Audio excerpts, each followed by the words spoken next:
n'abantu bo mwatanguranye wabona intambara bahuye nazo wara ibibazo bagiye barahura nabyo nawe hari icyo wahuye nabyo ariko nagira ngo ndakubwire mwaka kare ngo banzi buhora bazagira gute bazajya barasa muza gukara muri Zaburi kararyoshye iyi kari muri Zaburi Dawidi yaravuze ngo oh haleluya ngo umwami Imana azantabara ngo kandi abanguhoraho bazagira gute ngo bazajya barasa baconga kubera iki kubera ko hari ubwatsi bwiza haleluya ngo bazaba imambo ngo zigumye ihema ry'uhoraho ihema ry'umwami Imana ndumva Imana igiye kubagura ndumva Imana igiye kutwagura ariko icyabura kugira ngo tujye ku rutonde rw'Imana tujye aho Imana dushaka icyakabiri ngo muri Kristo Yesu ngo havamo umuheto.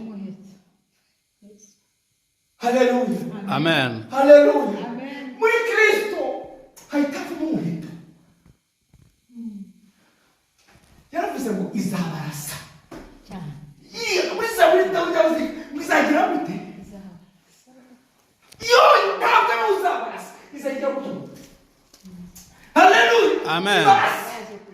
Uyu mugoroba tugiye gusenga ku buryo mwishengero ku buryo mu buzima bwacu Imana izakikura mu ngambi. Haleluya. Amen. Haleluya. Ikarasa. Amen.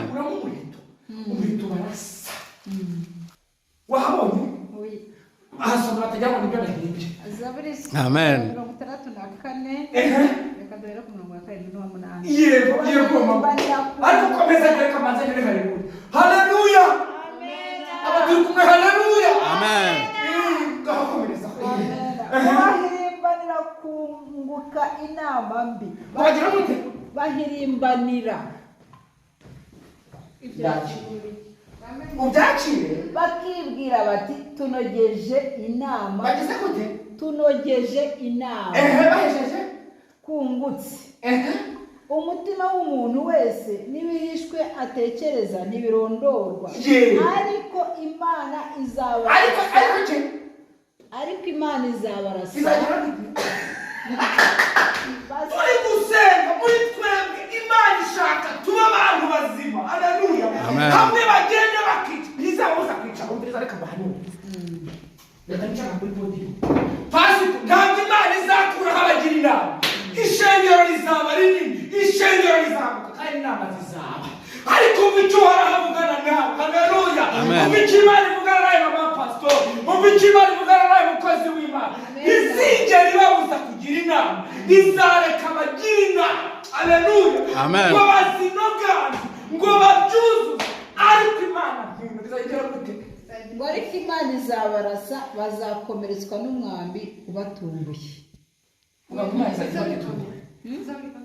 ni Zaburi 34 kugira ngo byumve ni 7 n'umurongo wa 8. Imana izajya batungura ibaturasi yabandanije abumva ari byo nimuvugire ngo amen amen abumva ari byo nimuvugire ngo amen izabareka ariko ko twinjiye muri yo turi bace kandi nama twagirije n'amatora tuyagishije burya twatsindwa haleluya amen kubera ubwinshi bwabo ntabwo byashoboka ariko Imana izajya igira ubuki ifata kambere ibacungira ngo ibira bashikuye ngo byabaye ikize tigaragiye reka nikomereze ibyo tubikura he mu bantu b'inkero haleluya amen ikindi kigize gatatu ngo kandi muri we muri Kristo Yesu muri ryawe ngo hazavamo iki umushumba wese umutware wese kugira ngo Imana kugira umutware mu izina rya Yesu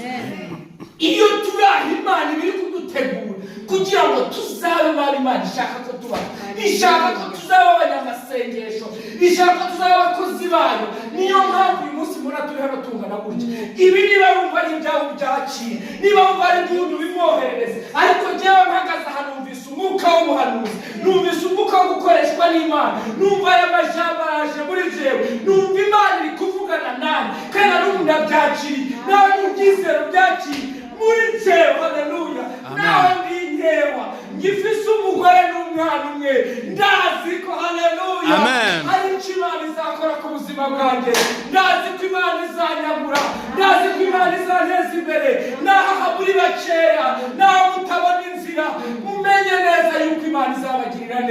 Amen. muri mwebwe nyene nizakorera ibitangaza, nizagurira umurimo wawe. Niyo mubyumva mugira ngo amen. Amen. Amen. Kugira ngo amen. Amen. Ariko ibi bintu murabyumva? None nakubwiye ko muri Yesu twaje kurondera harimo urumambo. Haleluya. Mana igushoboze kuba urumambo, igushoboze kwiga, igushoboze gusenga kugira ngo urumambo ruzima. Aho tubera urumambo ni mu masengesho, aho tubera urumambo ni mu gusoma ijambo ry'Imana, aho tubera urumambo ni mu kuririmba, aho nyine tubari kugira ngo tube abashobora gufasha umurimo w'Imana. Kandi izi neza ko turi muri ibyo ngibyo hari inama ziri kuba.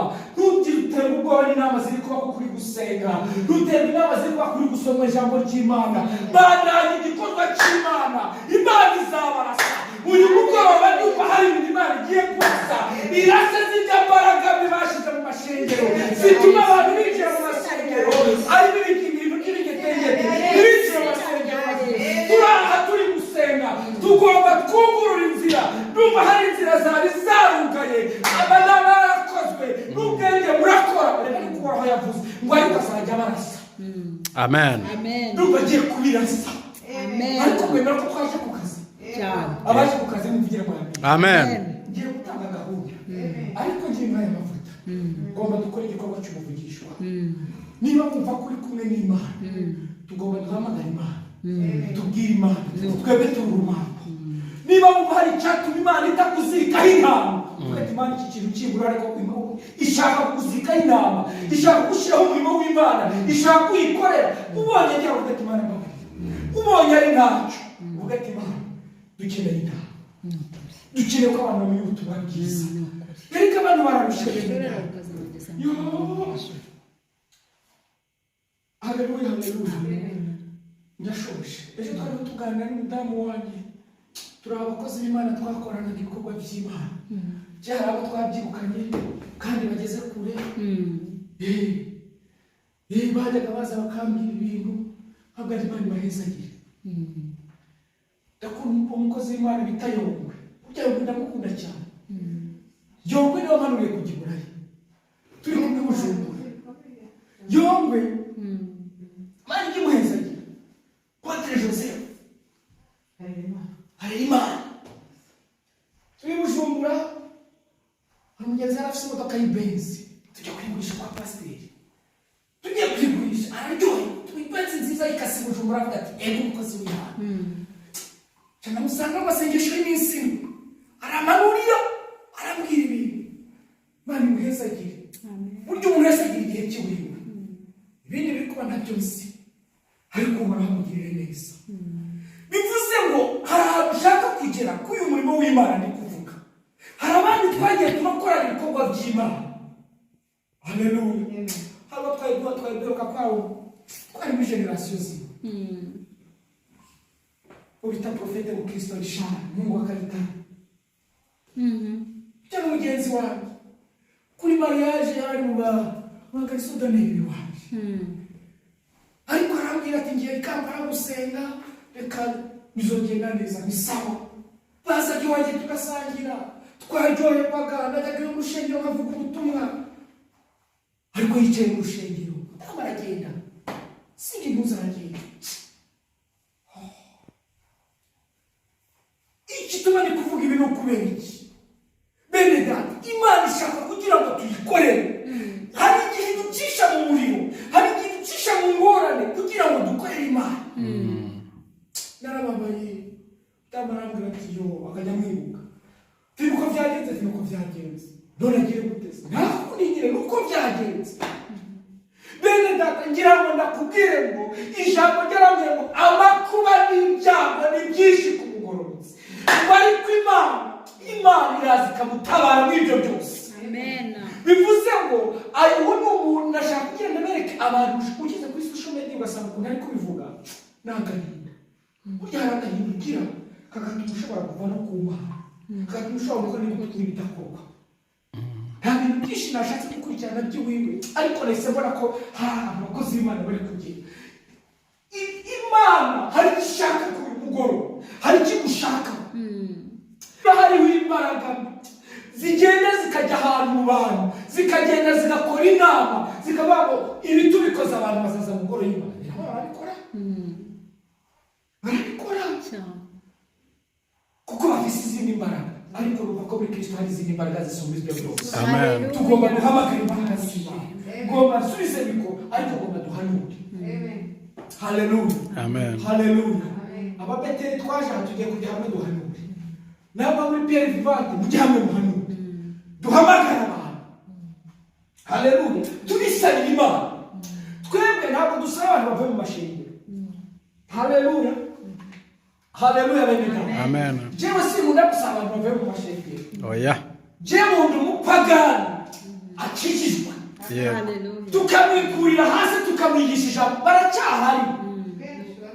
Baruzuye kuri garidino nga baruzuye tumanutse hepfo gatoya. Imana yaduha abantu. Erega yoyo yarishoboye iduha abo bantu baze mu ngoro y'Imana, abarushe n'abaremerewe baze kuri Kristo Yesu. Uwo duhuye nawe tugire ikiganza cyiza ku bantu, tugire ikiganza kuri abo bantu tubegereze kuri Kristo, tugire ubwiza bw'Imana butuma abantu badukurikira baze ku Mana. Kuko abavuye mu mashengero bazana n'amavirusi, bazana n'izindi ngorane, bazana n'izindi ntambara, ariko abantu tugiye guhamagara gusa muri aka kanya. Amen. Imana yateguye. Yesu yaravuze ngo nta n'umwe, haleluya, Amen, uwo wabaye ntashikanye uretse umwana kugira ngo wo kurimbuka. Niba muzi ko turi gukorera Imana, hari abana b'ubugingo. Niba tuzi ko turi abana b'ubugingo, reka dusabe Imana iduha abana b'ubugingo tuzabana. Amen. Bamwe batarabo kuza ngo babaseke, batarabo kuza ngo baseka, ahubwo dusabe Imana iduha abana tuzakora umurimo w'Imana. Muri Pierre Vivante dusabuko, muri Beteli dusabuko, ndazi ko Imana izabidukorera, kandi numva ko Imana igiye kubikora. Hari impamvu yari yatuzanye aha hantu, uhoraho abantu bizagiriye. Amen. Reka rero dusenge Imana. Reka ndashoje kuko nasanga mfashe umwanya munini.